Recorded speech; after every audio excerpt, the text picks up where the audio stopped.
Mirasee. I call myself now the Dean of Dumbassery because what I really learned during my 25 years as CEO of WD-40 company is if you build an organization where people know and feel like they belong, if you build an organization where people know and feel like they matter, then you're going to build an organization that's full of a highly engaged people that are happy. And I think it's as simple as that. I'm Sharon Richmond, and this is To Lead is Human. For not quite 40 years, I've run a business called Leading Large. I coach C-level execs to 10x their impact. They clarify their priorities, energize their organizations, adapt their own personal behaviors, and through this, build cultures of accountability and respect. In this podcast, we help you envision how to supercharge your leadership by introducing you to successful executives who lead with intention. These business leaders exemplify the principles of leading large. As leaders, they know the positional power they have comes with an equal measure of personal responsibility. These leaders not only deliver stellar value to their customers, clients, and stakeholders, they also prioritize building organizations that offer purpose, meaning, and a healthy workplace for their employees. We benefit and learn from the challenges and successes these guests have experienced on their human leadership journeys. We are super lucky today to have Garry Ridge joining us on the show. Garry's Chairman Emeritus of the WD-40 Company, where he was Chairman and CEO for 25 years. He grew that brand into one of the world's most trusted and beloved names, earning recognition as one of Inc. magazine's world's top 10 CEOs. Garry's also known as the culture coach and is passionate about creating workplace cultures where people thrive, learn, and contribute to something greater. And he's the visionary behind The Learning Moment, a platform that helps leaders foster innovation and engagement through values-driven leadership. As if that weren't enough, Garry's also an adjunct professor at the University of San Diego, a co-author with Ken Blanchard of Helping People Win at Work, and the author of a new book, Any Dumbass Can Do It, Learning Moments from an Everyday CEO of a Multi-Billion-Dollar Company. So you can see why I'm so thrilled to have Garry here today. And Garry, I'm really looking forward to our conversation. And I'll just start by saying thank you so much for joining in today. G'day, Sharon. It's just a delight to be with you. Thank you for inviting me along to have a chat with you today. Absolutely. So I typically start the show with asking people to summarize their leadership perspective or philosophy. But in this case, I was fascinated by a quote that I read regarding the culture you'd built at WD-40. It was, "Pleasure in the job puts perfection in the work." And I wondered if you'd start there and tell us a little more about this principle and how you infused it into the organization. Well, yes, and that quote comes from Aristotle, who was born in 384 BC. The interesting thing is we're pretty slow learners because most leaders really don't create environments where there is pleasure in the job. And pleasure in the job is not about pizza parties and popcorn. It's about having an organization where people go to work every day. They make a contribution to something bigger than themselves. They learn something new. They're protected and they're set free by a compelling set of values, and they go home happy. And why is that important? Happy people create happy families create happy communities, and happy communities create a happy world. And I think you'll agree with me, Sharon, we could just use a little bit of a happier world right now. That's so true. Actually, Garry, one of my recent conversations, the theme of it, I think it was Brian Danzis, I hope I don't get that wrong, was joy and how to bring joy into work, even in the most traditional, maybe industrial environments, because why not? Why be living in a state of dissatisfaction when we can take steps to make it a better place? So I'd love to hear more. Yeah. Well, when you think about joy or you think about happiness, it comes down to two things, I think, that are really important in organizations. And there's no way I dreamed this up, but it's very practical. Do you have an organization where people feel like they belong because you are treating them as that special person, that special individual, which is as simple as caring about them, asking them, are you okay? And then do people know and feel like they matter within the organization? And that's simple too, is show them through the things that you do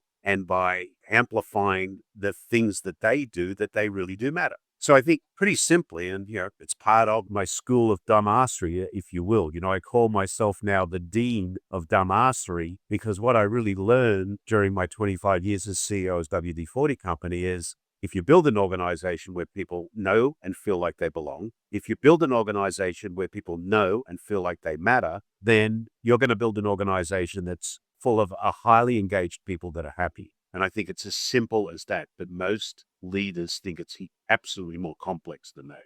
It's simple.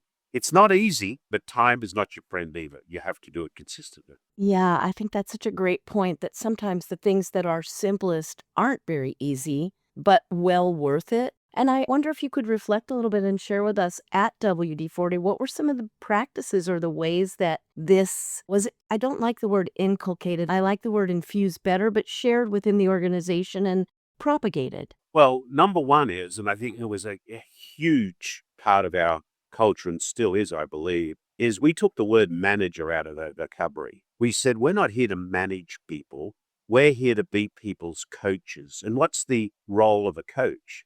A coach is there to help the player play a better game. And if the player plays a better game, they tend to win more. And when they win, they feel like they matter. So we're not there to manage people. A great coach never runs on the field and takes the ball. A great coach knows what it takes to win. A great coach spends a lot of time on the sideline observing the play. And really importantly, Sharon, a great coach spends a lot of time in that stinky locker room because that's when they build psychological safety. The coach shows their vulnerability. So I think that was one of the biggest foundations. The second one was, how do you reduce fear in an organization? And one of the biggest fears people have is failure. And the second part of failure is it being seen as not the person they want to be. So we took the word failure out and we replaced it with learning moments. You don't make mistakes. You have a learning moment. And a definition of a learning moment is a positive or negative outcome of any situation that needs to be openly and freely shared to benefit all people. So be a coach,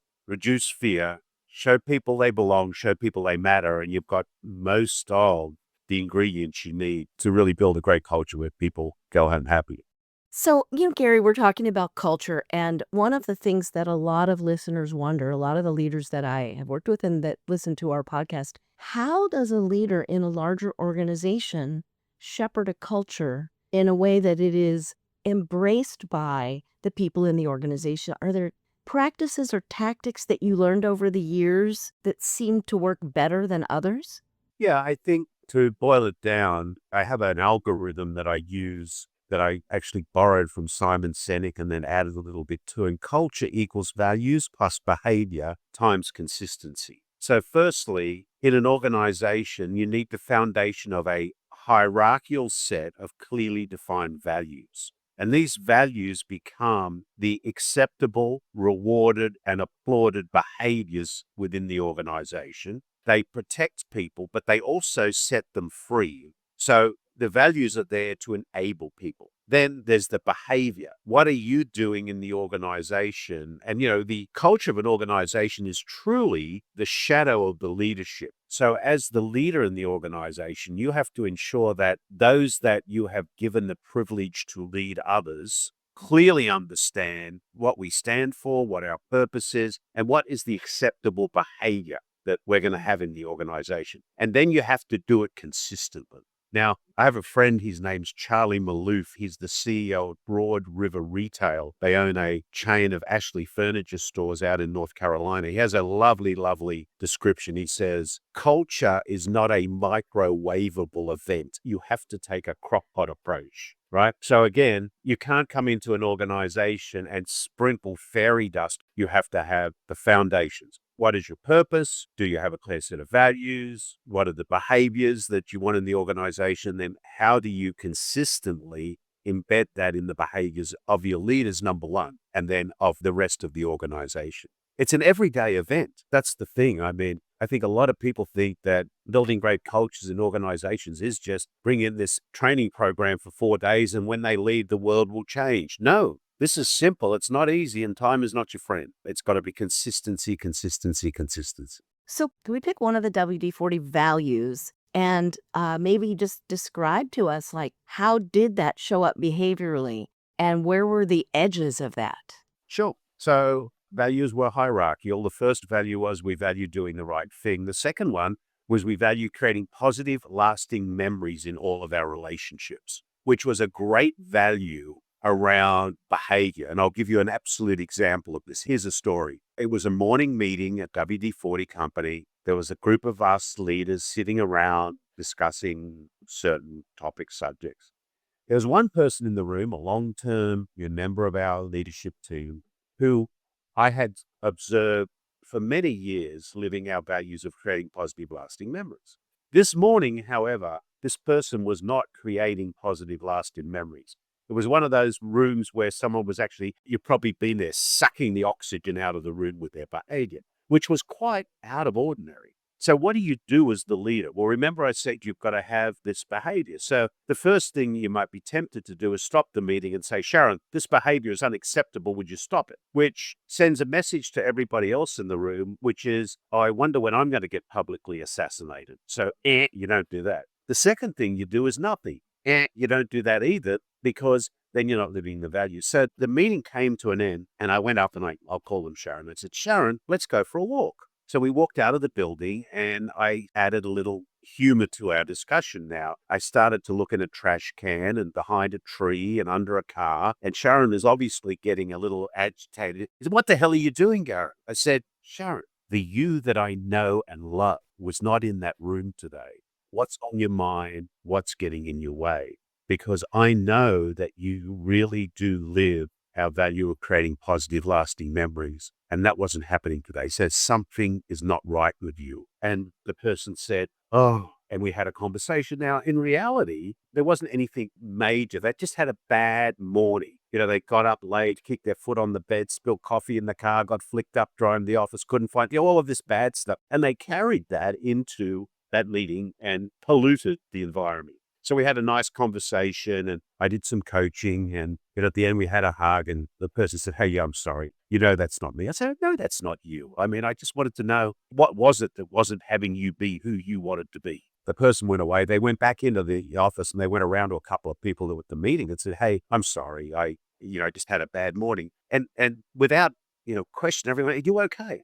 Is there anything that, so again, that leadership was being engaging, saying, hey, yeah, I know you live our values. The next morning, I happened to notice, peripherally that people were going to that person and just checking in on. So there is a way where we used one of our values to redirect and to acknowledge behavior that wasn't normal, but not in a threatening way, in a very engaging, loving, caring way. Because I didn't know that person could have had a traumatic experience that morning that was causing them to have a difference in behavior.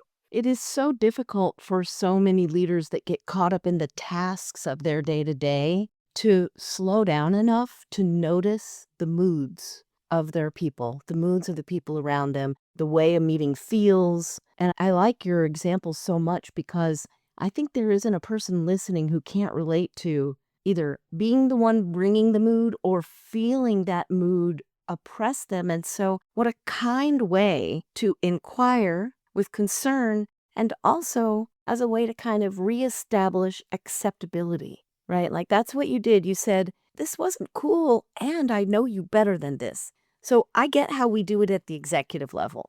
And even at one or two levels below that, how did you find that it could be well shared throughout your organization, all the way to the frontline folks? Yeah. The book that I wrote with Ken Blanchard, the byline is, I'm not here to mark your paper, I'm here to help you get an A. And part of the process we described in that is having regular conversations with those you have the privilege to lead about what are we trying to achieve together. And secondly, part of it is, and how are we living our values? So on a regular basis, at least every 90 days, our leaders would sit down with the people that they had the privilege to lead. And they would ask them to share, how did they live our values in the last 90 days? So give me an example of how you live the value of creating a positive, lasting memory. How did you live the value of doing the right thing? And what happens over time is it becomes natural behavior because people start to, it embeds in the behavior. The other thing that I think is really important, and I treasure this so much, is, and you brought it up, Sharon, being aware of who you are. We are just these humble human beings bumbling our way down this pathway of life. And I describe it as in the bushes against this pathway are these thieves that run out and grab us. Thieves of anger, impatience, greed, busyness, all of this stuff going on. And they can pull us into the bushes. And we're in there for a little while and we think it might be okay here. And then we have to be aware.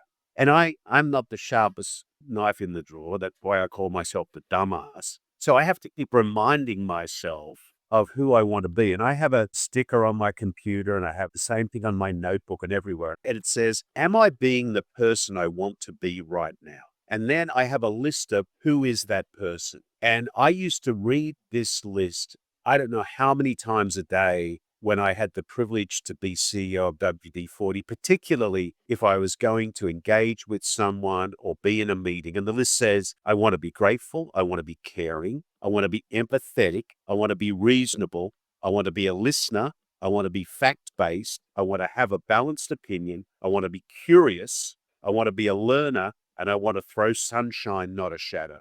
And I used to read this, I don't know how many times a day to remind myself of who I think I am when I'm at my best, because I may have just come out of an interaction with someone that has pulled me into these bushes. And therefore, the next person I'm going to engage with, I'm not being my best self. And I owe it to the next person. So I have to flick myself out of that place. So my message to those, the listeners, is you're not perfect.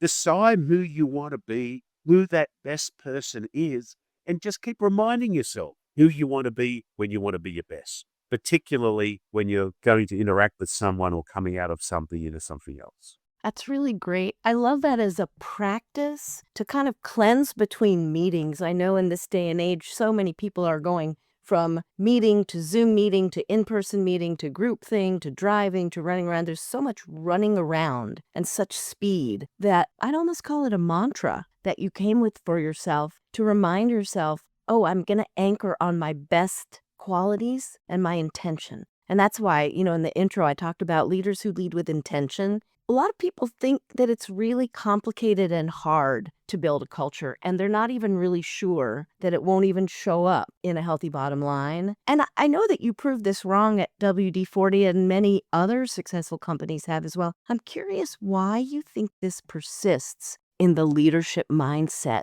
today. Great question. It's something that baffles me because when I get it down to something that's very simple, and let's go back to our dear friend Aristotle. Pleasure in the job puts perfection in the work. So isn't it our role to create that environment where people enjoy what they're doing? Now, you can write the best strategic plan in the world. Great strategic plan. Take it to a great university professor, mark it up, give me a grade on my strategic plan. You say, Garry, that's a great strategic plan. You've identified, all the things that you should identify and what has to be done. I'm going to give you 70 out of 100 on that strategic plan.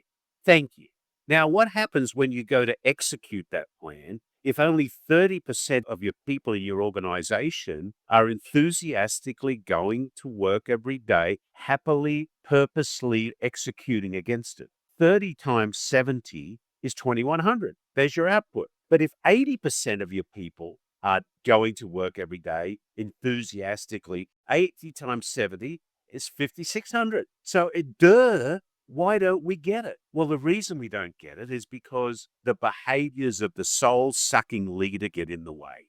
And we have to really be aware of the fact that we as leaders need to make sure that we are there to serve our people. And if you think about bad leadership, bad leaders, their ego eats their empathy instead of their empathy eating their ego. They want to be a micromanager. They think they're corporate royalty. They build a fear-based culture. They want to be a master of control.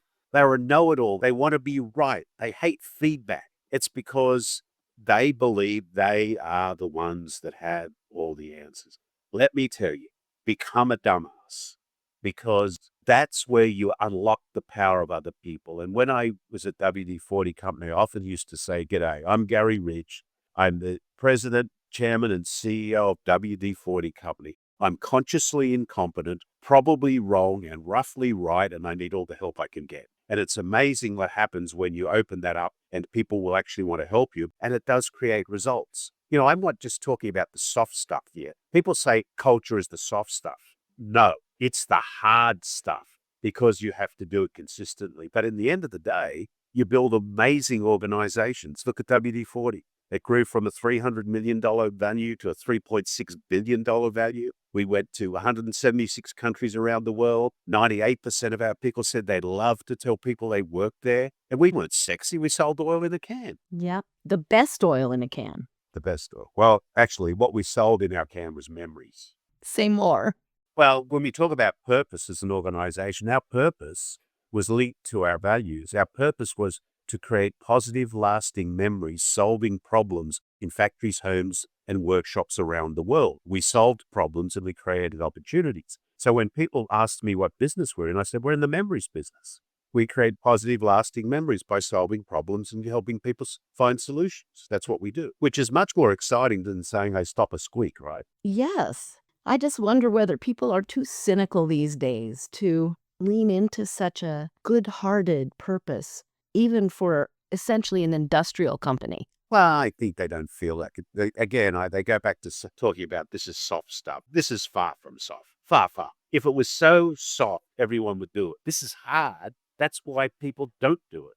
So, Garry, one of the things that listeners tell us that they especially appreciate is when executives are willing to reveal like a difficult situation, a vulnerable challenge, sometime that you really had one of those really important learning moments for yourself. And how did you figure it out? And I wonder if you have a story that you would be willing to share on that kind of has helped you become the culture coach and guide that you are today.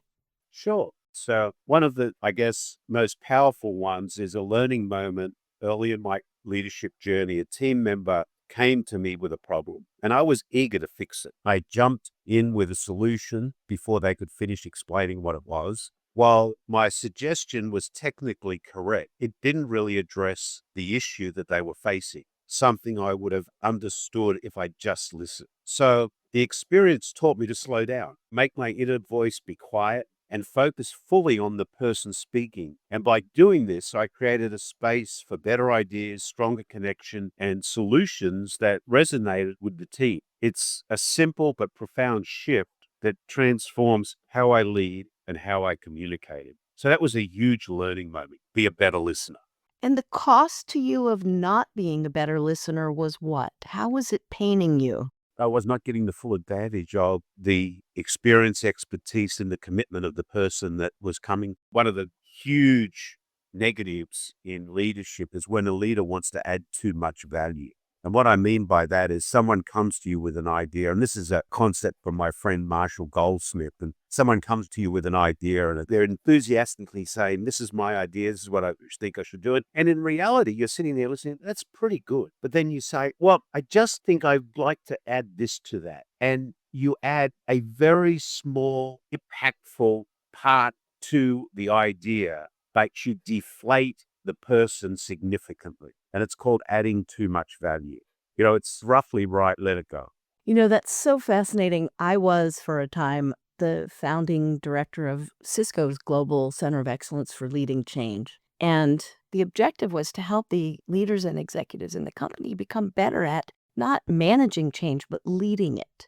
And one of the hardest things, I think, was for people to learn to sit and listen before giving a solution. It's such a dehumanizing experience to be excited and bring something forward and to know. And there was a behind the scenes saying around the company that, listen, if you want your boss to approve your plan, you need to leave one tent pole a little short or long and let them adjust it. It's a game, right? This is a game to play to soothe the ego of your boss or the decider, whatever. But I always think about the energy and time wasted with that kind of positioning and strategizing as opposed to just being more forthright.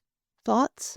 Oh, accepting too. I have a little granddaughter. Her name's Chloe. She's like 3 years old. And she would run to me with a drawing or something that she's done, and you can see the excitement and joy in her face. And when I look at it, Chloe, that is so beautiful. Thank you for giving it to Pop. She just beams and she wants to go and draw another one. But if I say to her, oh, it's ugly, Chloe, what? You should have used a different color. It's like the face changes. And it's like, oh, and do you think she wants to bring Pop another drawing? No way. So then what have I done? I have actually not ignited her enthusiasm. I've extinguished her enthusiasm. Yep. That I wonder to those listeners, we'll just offer you a gentle challenge to think today about whether you're quashing anybody's joy or whether you're helping to augment it. So there was another quote from you that really struck me that I loved, and I wonder if you could talk more about this one too. And again, maybe it wasn't your quote. It could have, let's attribute it to the right place. Have a heart of gold, but a spine of steel. What's a challenge or two that led you to this belief? I think that I have another way of saying leadership is a balance between being tough-minded and tender-hearted, and the genius is in the middle. And if you think about leaders that have been consistently tough-minded, they're the ones that you don't want to share with. They're the ones that you don't feel comfortable with. And on the other side, if they're too tender-hearted, you again feel insecure. You're not sure whether they can make that decision that may not be the most comfortable decision, but it's the right one for the organization. So a heart of gold is, you have to care about your people, but a backbone of steel is about you're prepared to make the decisions that, after consideration and input, are the right ones for the whole of the organization. It's a beautiful ideal, and I love the image of it, just even picturing the piece of artwork that comes out of my mind when I think of that. So one topic that a lot of my executive clients are really interested in these days, and we've been doing a lot of work about it over the last few years, is what does it mean to have an organization that is accountable, where people are accountable? So many executives say, gosh, if only people here would be more accountable. And I'm curious, how do you hold that idea? What does that word mean to you? So I'd say the 4 pillars are care, candor, accountability, and responsibility. So I don't look as accountable as a isolation. It's part of the 4. You have to care about your people. You have to be candid with your people. We have to hold ourselves accountable, and we have to act as being responsible. Now, accountability is interesting. Dr. Amber Selkin is the team's mental performance coach at LSU and the Denver Broncos. And I love the way she talks about accountability. It's really doing what you're supposed to do. So, okay, have you made it clear what we're supposed to do? When you're supposed to do it. So have we been clear about when we want to achieve this? And thirdly, to the standard we're supposed to do it to. So I think accountability is getting those 3 things clear. Doing what we're supposed to do, when we're supposed to do it, to a standard that we all accept. And I think sometimes we clear around those 3 things, which puts us in the position of people going, well, I thought I did what you thought. Yeah. So I think clarity is so important. But I think linked with that also is responsibility. And one of the things that we created at WD-40 Company was something called the Maniac Pledge. And the Maniac Pledge was a responsibility permission statement. And what we wanted to do was communicate to everybody that they had and were expected to be responsible. And the Maniac Pledge says, I am responsible for taking action, asking questions, getting answers, and making decisions. I won't wait for someone to tell me. If I need to know, I am responsible for asking. I have no right to be offended that I didn't get this sooner.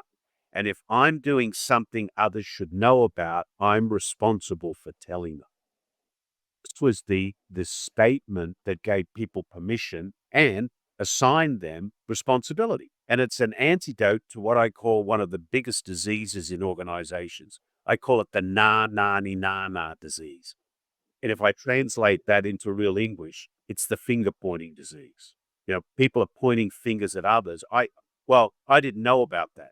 Well, you didn't know about it, but you were aware of the fact that you should have known about it. So instead of pointing a finger to someone and said, you should have told me, You have the responsibility to go and ask them without pointing a finger and giving you a cul-de-sac to hide in because you can say, well, I was never told. Well, you knew about it. Now you break up. Well, go ask.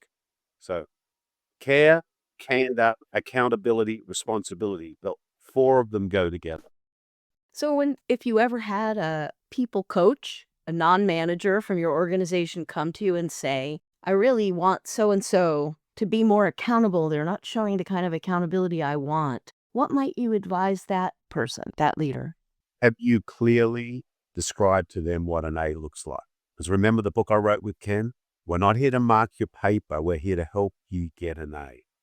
So as the leader, have you with them come to a clear understanding of what an A looks like, what accountability looks like? With them. You said with them. With them. So that's a little different than the way I think some organizational leaders think.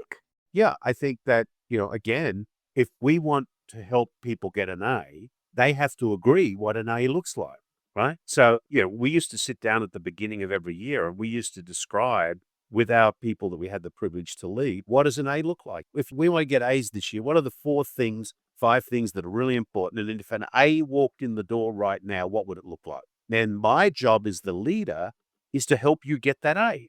So I want you to come to me and tell me what roadblocks are getting in your way. What are you achieving? Where do you need help? What competencies do you need improvement on? Do you need education? Do you need training? Do you need help from someone else in the organization? What do you need to help you get that A, that accountability when it walks in the door? So just switching topics a little, not too much, but you've got this great book coming out with such a grabbing title, and any dumbass can do it. So what drove you to write this book, and why do you feel the business world needs this right now?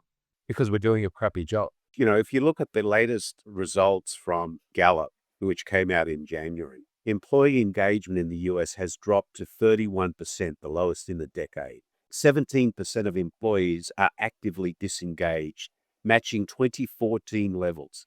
And the most significant drop is among employees under 35, highlighting a real growing trend of detachment. That's why we need this book, is because in it, I've been able to share, as the title says, the learning that I've had over 25 years on how do you build organizations where people know they belong, know they matter, can make decisions, know you care about them, understand what accountability and responsibility is, and go home happy. So that's why I wrote the book. And, I was fortunate enough to have a wonderful co-author, Marvin, who's an expert in the field as well. And this is a number of stories and experiences. This is not academic theory. This is practical experience. That's terrific. There's a story that you kind of hint toward. The book promises a story when you dressed in full knight's armor and rode a horse somewhere. Would you mind sharing that story with us? Sure. I think it's in the area about being vulnerable or being bold. But at the 50th anniversary of WD-40 Company, I took our secret formula to New York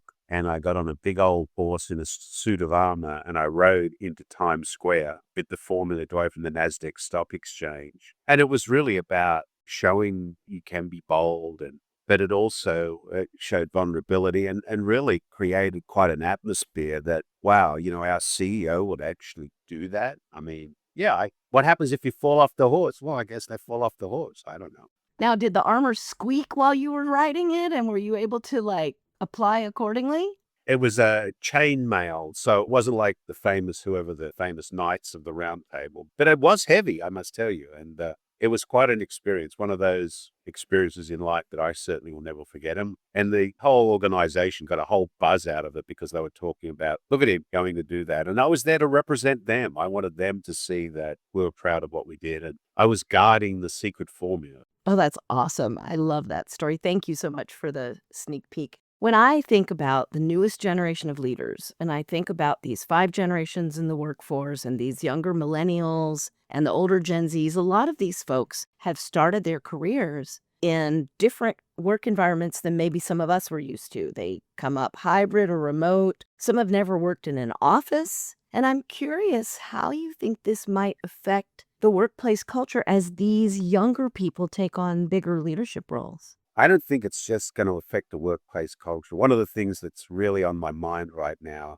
is this loneliness epidemic that's going on. We have lost the opportunity to have micro confrontation, which means we're not very good at massive confrontation anymore. And what I mean by micro confrontation is, bumping into someone at the water cooler and having a conversation about a subject that's insignificant, but it teaches you to communicate.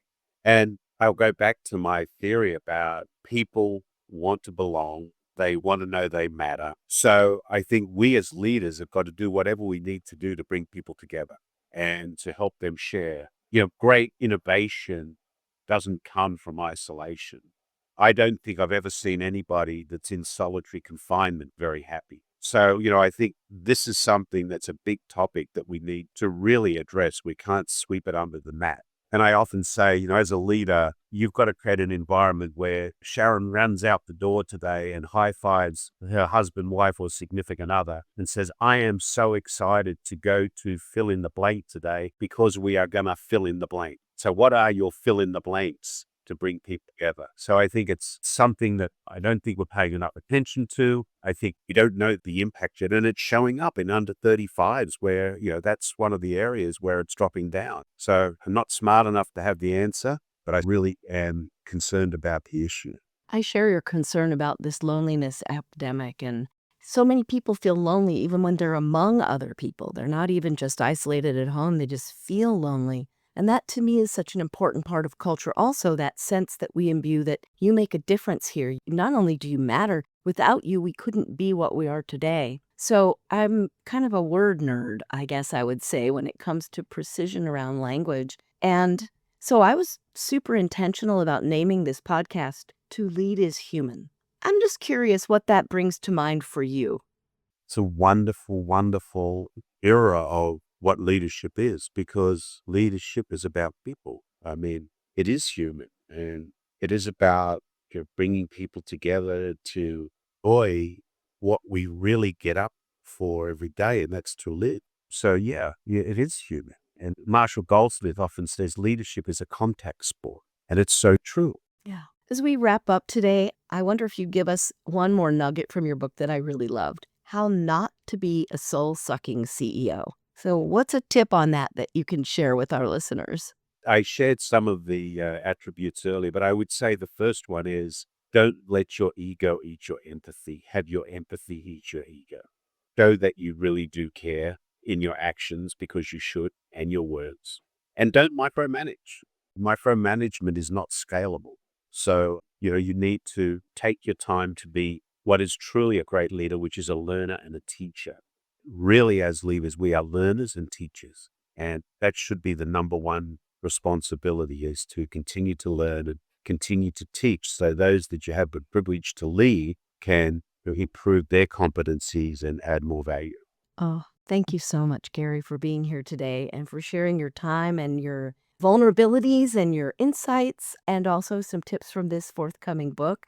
I know people are going to want to know how to keep up with you and maybe find the book. So how might you like people to be reaching out to be in contact? Sure. A couple of things. If they want to take the Mastery of Dumbassery quiz, by the way, if they go to my website at www.thelearningmoment.net, and to the section where the book is, there's a quiz. And you can take a quiz and you will get a grading of your level of dumbassery. And then there's a playbook that you can get for free around what are the 5 or 6 things you can implement and how to do that in your organization now to improve the culture journey. So www.thelearningmoment.net, go to the book page and do the dumbassery quiz and get the playbook. And then you can follow me on LinkedIn. I'm always on LinkedIn, just at Garry with 2 R's, Garry Ridge with 2 R's at LinkedIn. And I post a couple of times a week and share articles and stuff like that. So those are 2 good places. But take the quiz. Take the quiz. I'm going to go take the quiz and get the guide myself just to have gone through it. So again, thank you so much. I'm really grateful for your time, and it's been a pleasure talking today. Thank you so much. Life's a gift. Don't send it back unwrapped now. Exactly. Please stay with us for a moment, and I'll share some takeaways and coaching tips to help you uplevel your own leadership starting right away.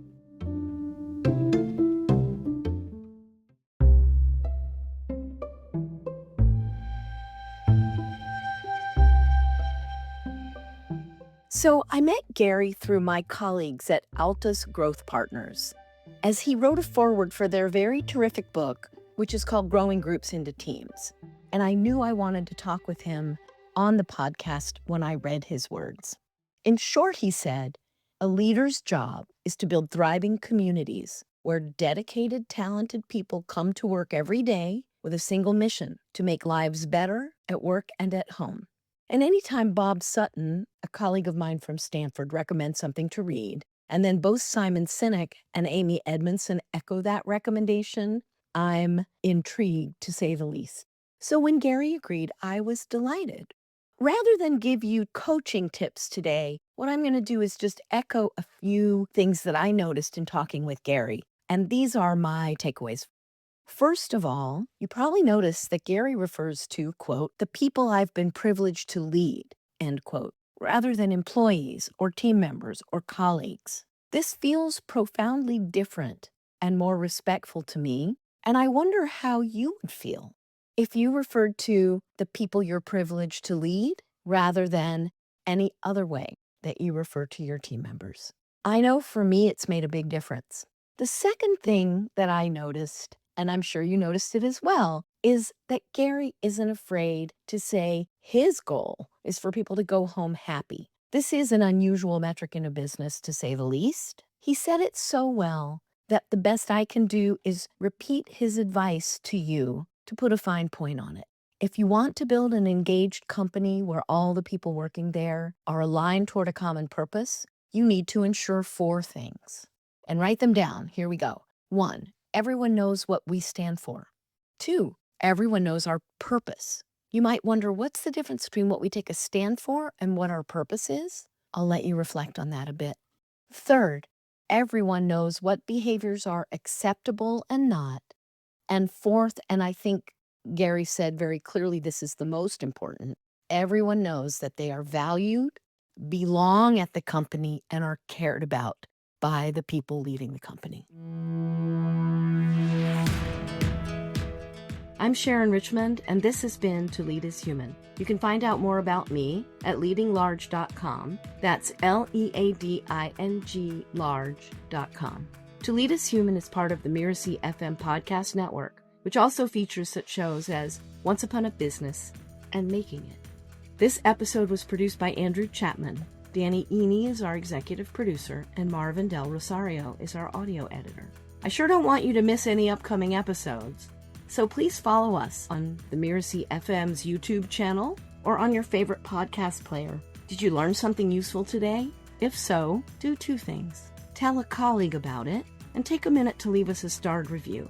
The more leaders we can reach, the more humanity we can spread, the better for all of us in how we work and live every day. Thank you so much for listening, and we'll see you next time on To Lead is Human.